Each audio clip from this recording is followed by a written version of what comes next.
Hello, it's us again, John and I, that is, and we have run out of mayo. Tragic. Not something that we need to make because we definitely don't need mayo, but something we're going to show you how to make with a recipe, tried and true.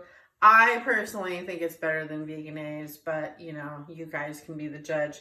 And actually the recipe I have calls for an immersion blender, which I don't know if my immersion blender is just not adequate or it's too old or whatever, but I always ruin it when I use that. So I'm going to use the blender, the good old blender. Very simple.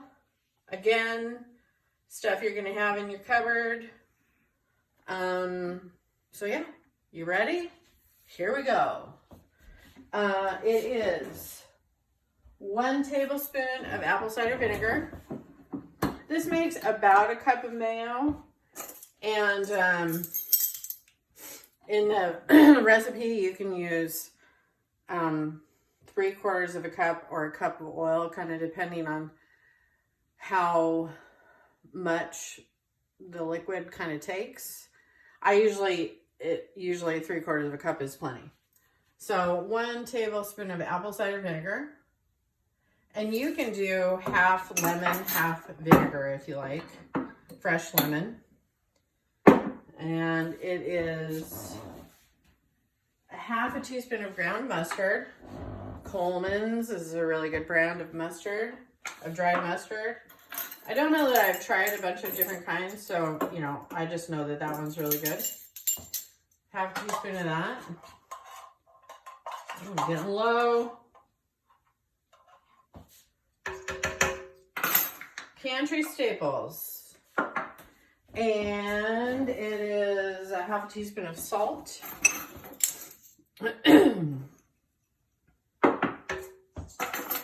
And 3 tablespoons of aquafaba. Aquafaba is chickpea liquid from your canned chickpeas, or if you make chickpeas in your Instant Pot or on the stove. I always use canned in this situation because I know it's going to be right. Sometimes when you make, you know, chickpeas in the Instant Pot or on the stove, you know, you need to cook down the aquafaba a little bit because it's too liquidy, where this stuff is always kind of the right consistency, which is nice and thick. That's just right out of the can. You just right out of the can. You just drain the chickpeas through a strainer, and this is what's left. Magical stuff. This stuff is magic. So 1, 2, 3 tablespoons. And then we turn it on. Okay, so it's just gonna get loud from here on out. I'm just gonna be standing here slowly drizzling mayo in, oil in. And the reason that I wanted to make this video is so you can actually see what a slow, steady stream of oil is. And I'm going to be honest with you, most times I think it's not going to work. Like, it's never going to come together. It's never going to make mayo. It almost always ends up working. Sometimes it doesn't. So, wish me luck. Cross your fingers. Here we go. And it doesn't feel like it has enough liquid in there for some reason. That's awfully strange. Usually I double it, but I don't have enough oil. So, all right. Well, we'll just mix it a little around like that first and hope for the best. Was it just not moving around in there? Yeah, it's the blades aren't hitting it. Huh. That's weird. I don't believe that I've had that problem before. That's probably why they say use your immersion blender, which we're not going to do that. I guess we'll find out what happens when you don't double it. Yes, we'll find out. So this is a slow, steady drizzle. You want to barely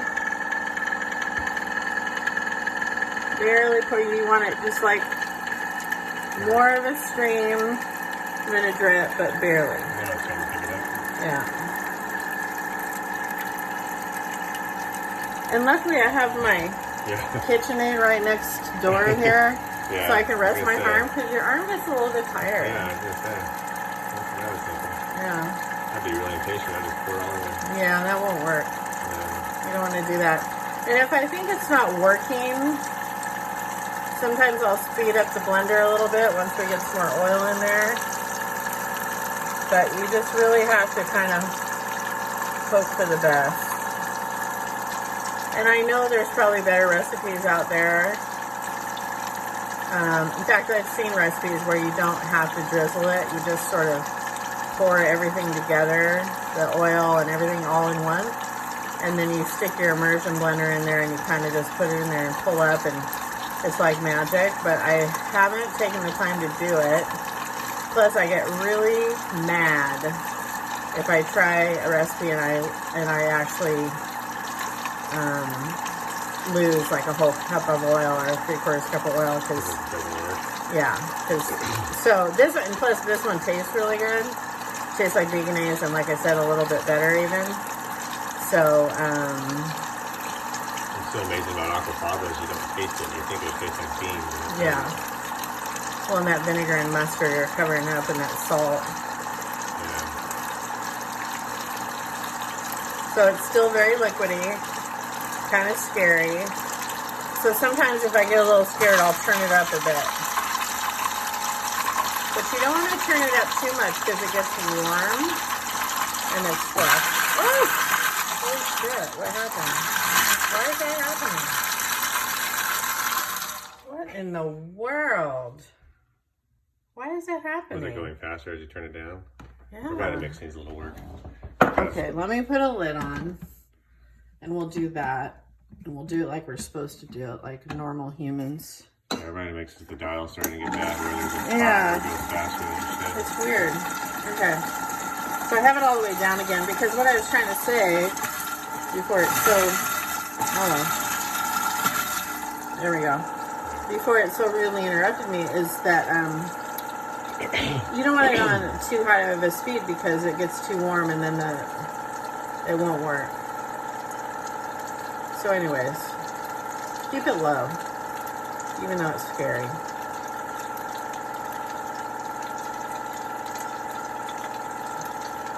And this is always the point where I start to get scared because it's still not doing anything. Yeah, it's not quite been a while to go though. Not really.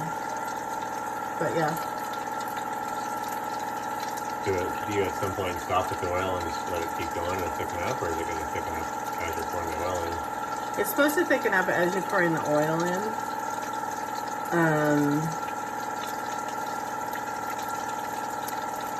But so far it's not doing that. But you'll hear it change. You'll hear a sound, like it sounds different. And sometimes I'll just kind of let it go. It starts to load the motor up a little bit. Yeah. And it doesn't flop around there so much, flash around. Yeah.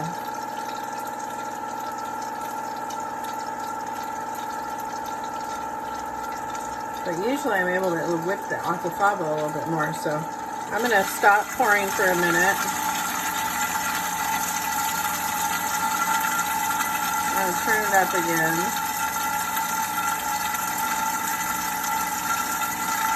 Again, it's splashing everywhere.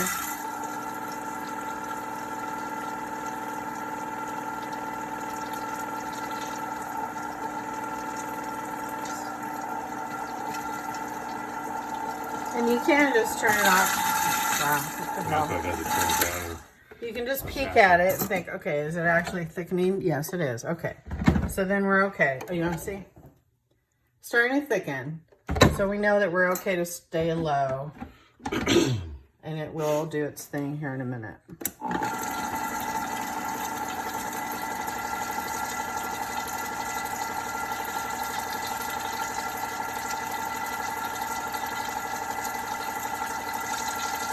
How do you know when you have enough though? It'll just stop taking it. Like, it'll just get really firm and the oil won't blend into it. Oh.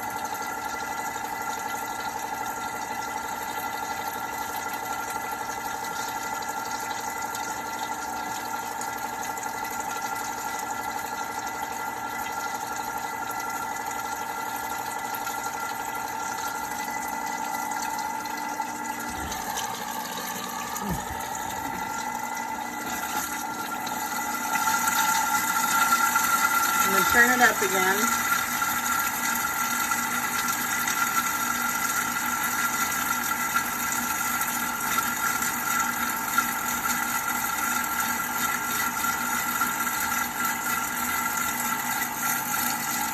So that was 3/4 of a cup. I was hoping not to use a whole cup of oil, but we'll see how it's looking. Okay, so it's basically mayo at this point.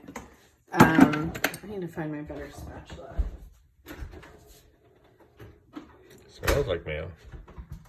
Yeah. It's just, I guess I usually do a double batch, so that's why it's not being normal. Because why would you make that little mayo at one time? If he wants to go to the store and buy more oil. Right. So yeah, the reason to make mayo yourself is, well, because you know what's going into it. It's easy. It's cheap. You always have the stuff on hand. Let's see, it's mayo. Oh yeah, and it's so good. Oh my God. Let's have a sandwich. We've had way too many sandwiches. Make me a sandwich. Let me blend it this one more time.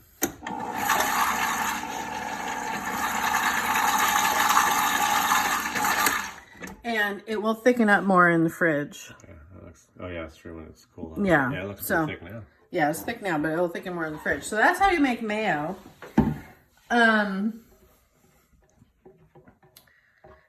And it's delicious. And I'll pour it in something else and it'll thicken in the fridge. So we have mayo. It's yummy. It's got that vinegary hit, that salt hit. It's so good.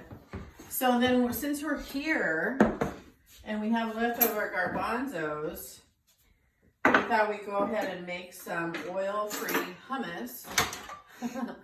So we'll make our fattening mayo.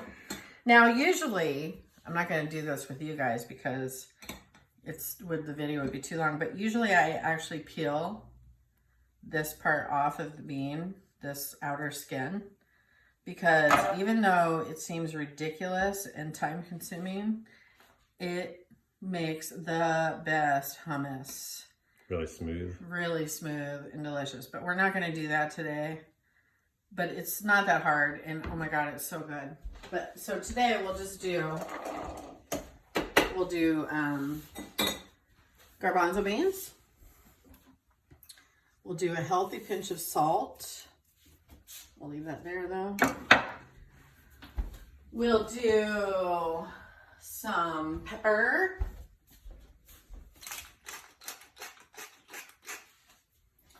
And we'll do some tahini, which the oil, it always separates. I do like this brand. It seems to not get bitter like the other ones, but it does separate a lot.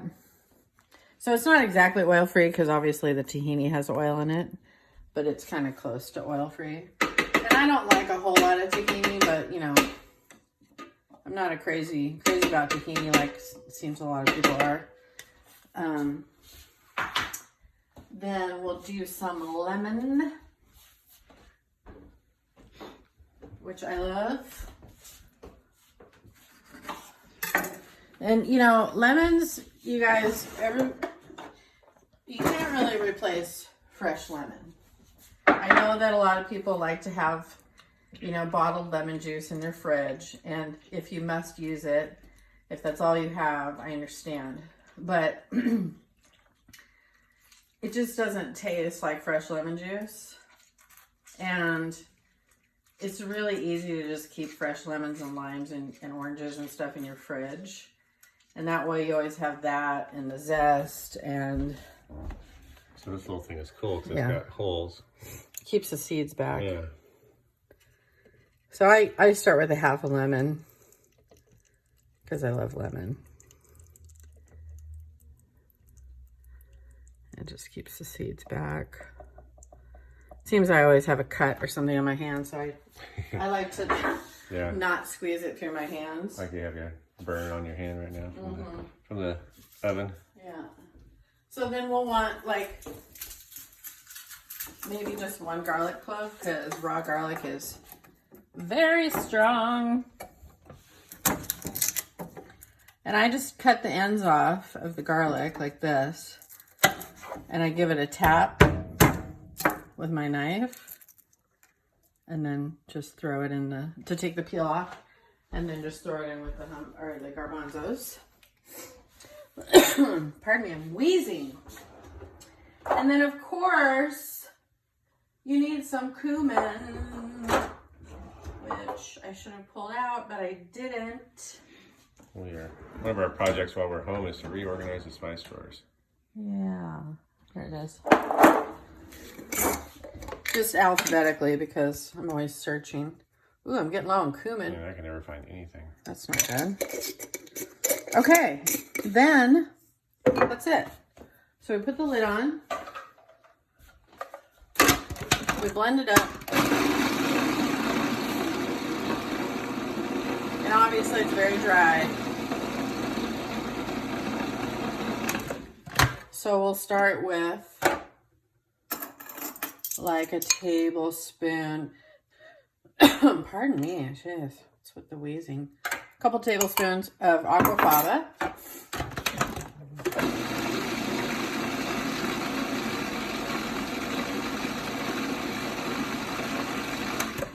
We'll scrape it down. It's going to take more aquafaba than it would if, like when you take the skins off, it takes less of the aquafaba because it's, I don't know. I don't know why. It just does. It's going to make for a drier mixture, I guess? I guess so.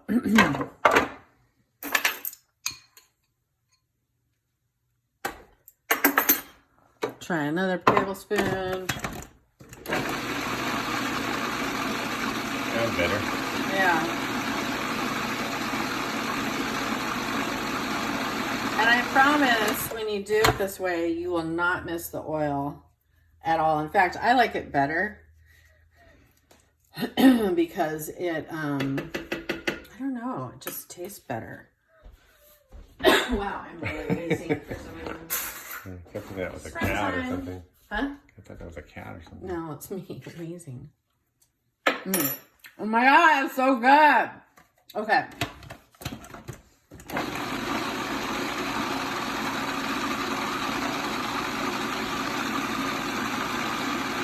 Really, don't be afraid to mix it. Like, I mean, really just process it. You can't over-process this? Not really. You want it to be fluffy. I want it to be fluffy. That's the flavor. It's delicious. I don't know. Doesn't need anything else, No, huh? I'm going to put a little smoked paprika in it here in a second. So that's just garlic and cumin, and that's like your main flavor, huh? Yeah, I think we need one more aquafaba. And then... and I'm double dipping only because it's just John and I. So, Yeah. you know, what are you going to do? So what you gonna put in now? I'm going to add a little smoked paprika, which I love. Show them the label. That's the best stuff. It is the best stuff. It's so good. Add a little of that in there for some smoky flavor.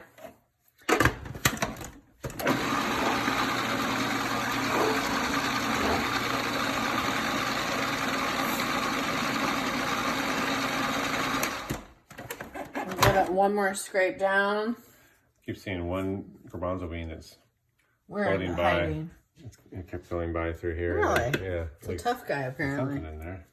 That's weird. Maybe it's the garlic. Oh, that could be. I probably should have chopped the garlic a little bit, or I should have put it in first. Oh, yeah, and chop it up before you put it in this one. Okay, we're going to let it go.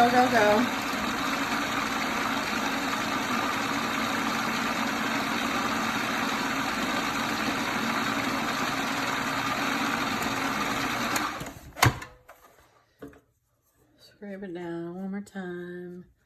Just make sure we got all those spices and everything in there. Oh yeah, see, that's what we want. We want a nice fluffy. Make sure you get stuff everywhere. That's when you know you're cooking. Yeah. Probably be our kitchen with stainless steel walls. So. Yeah. Okay. Well, there you have oil-free hummus. Delicious. What? Oh, I thought you were... I was giving you a bite. I thought you were trying to put my... well, that is really good. Yum. Yeah, that's garlicky. Yum. Okay. Awesome. So oil-free hummus. Easy peasy. We'll put it in this ugly bowl. Just cause.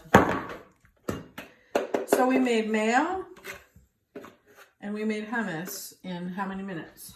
It says 20 minutes on the camera. Not bad. Not bad at all. So, anyways. Now we got snacks. Yeah, we got snacks. Healthy snack. Well, the mayo's not healthy, but whatever. I bet you the hummus is a lot more healthy than what you buy in the store. Well, it is. And you know what's in it. And the mayo, even though it has a lot of oil, it has no cholesterol because it's made with aquafaba and not egg. So it has saturated fat, of course. All right. Does regular oil have saturated fat? I believe so. Or is that just coconut oil? But anyways, obviously it has a lot of oil in it. That's what mayo is. But I'll tap on the bowl a few more times and annoy the hell out of people. So yeah, there it is. Clean that up a little bit. You can sprinkle a little more smoked paprika if you want over the top, make it look pretty. There we go. Yeah, voila! Maybe some crackers or some veggies. Yeah. Or even toast. So, anyways, I hope you guys try these. I hope you're doing okay in your houses. And if you have any questions or anything you'd like to see me make, please let me know. As far as the bread goes, I never really followed up with how the bread went, and it went well. I shared some pictures on something. A couple things I can tell you that I would do differently, because I went back and I read the book, or part of the book again.